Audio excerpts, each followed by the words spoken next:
Hallelujah. All glory, praise, and honor to Jesus and Jesus alone. Well, as you begin this day, let us ask ourselves this one question. Am I moved by faith or am I moved by fear? Faith, for those who are moved by faith, they begin to experience victories in their life. Whereas those who are moved by fear, they begin to see failure, defeat, and never experience the goodness of the Lord.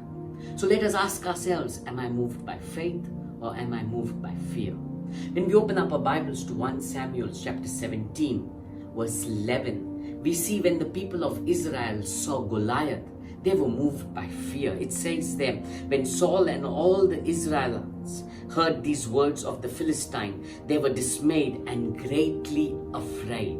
In verse 24 it says, and all the men of Israel, when they saw the man, fled from him and were dreadfully afraid. They all missed a great opportunity to see the might and the power of God. But there was one among them called David, who was not moved by fear. On the contrary, we see what he says in verse 26. It says there, then David spoke to the men who stood by him, saying, what shall be done for the man who kills this Philistine and takes away the reproach from Israel? For who is this uncircumcised Philistine that he should defy the armies of the living God? You see, David did not see Goliath as a problem. He could see through the eyes of God that he could overcome Goliath. And we know the story, right? David pulled down Goliath. Faith gives you victories. Fear crushes you, stops you from experiencing the mighty move of God in your life. I want to encourage you. As you walk with God, step out in faith. And faith is something that you cannot see before your eyes, but yet you believe. You can't see your breakthrough. It seems impossible, but yet you believe.